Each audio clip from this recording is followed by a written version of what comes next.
Salam analisa tanda tangan.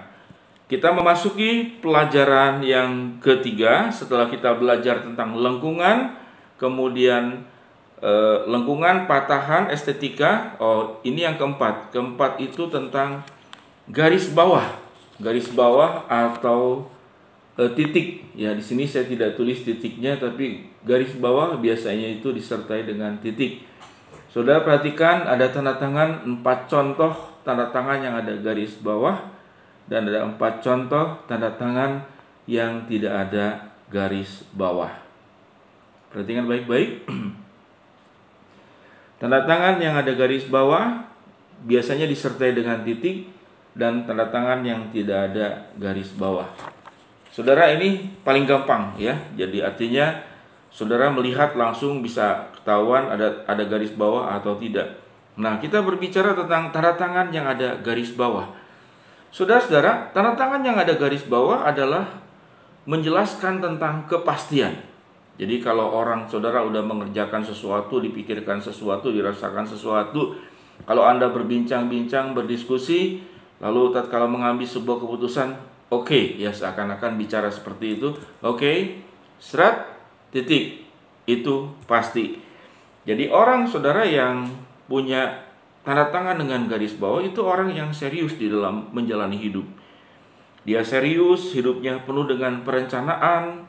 Dia juga belajar memegang janji. Dia juga menjaga integritas hidupnya. Itu orang yang punya garis, yaitu tanda tangan. Orangnya tidak mangkir kalau dia berbuat salah, dia berani menghadapi. Ya, dia berani menghadapi. Dan orang yang punya garis bawah itu dia bisa mempertahankan dirinya. Kalau dia diperlakukan tidak adil, dia bisa membela dirinya. Ini secara garis besar. Tapi ada juga saudara yang garis bawah itu kemudian menjadi negatif hasilnya. Misalkan kalau diikuti oleh sesuatu yang tegasnya berlebihan. Misalkan ada garis bawah, lalu tajam, lalu tinggi, lalu menekan, lalu rumit. Nah, itu ada beberapa analisa. Wah, itu hasilnya bisa berbeda sekali. Namun kalau tanda tangannya itu normal, lalu ada garis bawah, normal ya, tidak ada hal-hal yang ekstrim, itu bagus sekali. Jadi orang yang punya tanda tangan yang adanya ada garis bawah. Jadi orangnya pemimpin, bisa dipercaya, bisa diandalkan, produktif. Ya, dia sangat memikirkan efektivitas di dalam bekerja, di dalam hidup. Itu yang punya tanda tangan yang garis bawah. Nah, siapa saudara-saudara orang yang punya tanda tangan yang garis bawah? Biasanya seseorang tuh yang punya jabatan penting, yang kemudian menaungi, dia punya tanggung jawab kepada banyak pihak, kepada bawahan, kepada lingkup-lingkup yang lain.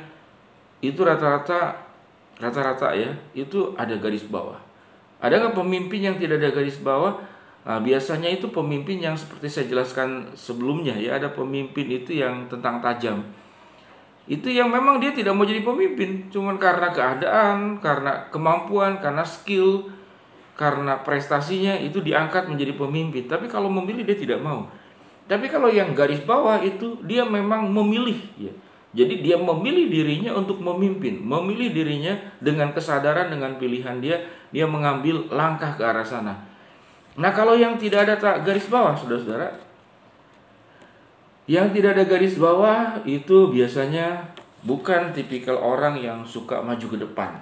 Jadi biasanya tipikal pendukung, penyedia, dia tidak mau maju ke depan, dia tidak mau menonjolkan diri. Dan dia kalau mengambil keputusan pun dia biasanya tidak akan memulai di depan, saya dulu yang bersikap, saya dulu yang menyatakan pendapat, tidak.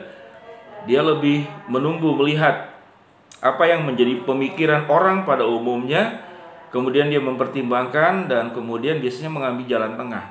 Jadi orang-orang yang tanda tangannya itu tanpa garis bawah itu lebih tenang, kemudian dia lebih bisa kerjasama, dia lebih bisa mendukung, ya, lebih mendukung. Nah, umumnya mungkin ada garis bawahnya itu saudara sedikit. Kalau yang perempuan tuh biasanya nggak panjang. Emang dibutuhkan ya. Jadi wanita juga kan memimpin rumah tangganya, memimpin orang terdekatnya itu ada. Nah, kalau dia semakin panjang lalu semakin ke bagian ke depan, itu menunjukkan sebuah keinginan dirinya yang memang dia yang mau memimpin, dia yang menentukan ya. Itu. Tapi kalau garisnya cuma sedikit, yang perempuan biasanya ada sedikit ya, sedikit atau setengah, tapi jarang tanda tangannya di sini, garisnya tuh dari sini ke sini. Jadi ini kalau tanda tangan itu laki-laki sini. Kalau perempuan tuh tanda tangan di sini, garisnya cuma segini. Kurang lebih seperti itu. Jadi gender dan peran fungsi diri di dalam kehidupan itu berbeda-beda. Nah, wanita kan lebih banyak biasanya itu sebagai penyedia, pendukung, pemelihara. Nah, dia tidak memilih biasanya garis bawah yang sangat panjang. Kalau laki-laki itu ini di sini, garisnya dari sini ke sini. Wah, panjang luar biasa. Nanti percampuran-percampuran di antara garis bawah dengan bentukan-bentukan yang lain, lengkungan, ketajaman atau patahan, kemudian estetika. Nah, yang sulit nanti adalah waktu mencampurkan semuanya itu. Wah, itu butuh belajar panjang dan lama. Tapi kalau Anda menguasai yang dasar-dasarnya saja seperti ini, itu akan sangat menolong ya.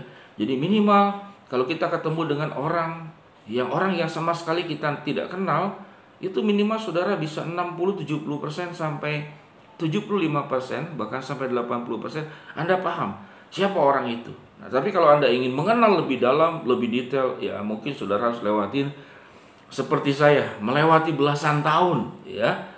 Jadi minimal saya membekali Anda itu supaya tidak buta sama sekali waktu menilai orang. Karena kesalahan di dalam menilai orang itu saudara, itu sangat merugikan dan membahayakan. Kalau orang bisnis jadi merugikan kita dan membahayakan, karena saudara berkenalan dengan orang yang kita tidak paham siapa dia, saudara, itu sangat berbahaya sekali. Tapi kalau Anda sudah 75% sampai 80% Anda paham siapa dia, ya lewat media ini, itu akan sangat menolong Anda itu hidup terhindar dari bahaya, dari kesulitan, dari kerugian yang tidak perlu ya. Jadi saudara, itu yang saya jelaskan. Yang tanda tangan diberi garis bawah itu saya seperti yang saya jelaskan. Yang tanpa tanda tangan, yang tanpa garis bawah pun seperti yang saya jelaskan. Jadi garis bawah itu saudara menandakan lebih kecenderungannya adalah satu pertanda positif tentang orang yang bersangkutan. Dia punya integritas, dia punya konsistensi, dia bisa dipercaya. Ya, kalau dia berjanji, dia tepati, bukan lambat-lambat. Mungkin dia, sehingga orang ini saudara memang jadi kurang sabar juga sama orang, kurang tanggung jawab, enggak tegas. Ya, berubah-ubah pikiran, berubah-ubah segala sesuatu. Ya, orang-orang seperti ini sudah tidak menyukai tipikal orang seperti itu.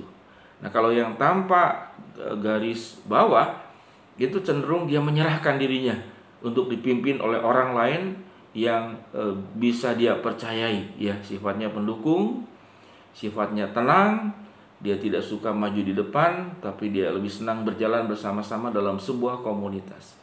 Saudara, semoga membantu pelajaran yang kita pelajari hari ini, yaitu garis bawah dan titik. Ya, kita akan belajar di pelajaran-pelajaran berikut untuk boleh membekali saudara sekalian. Salam analisa tanda tangan.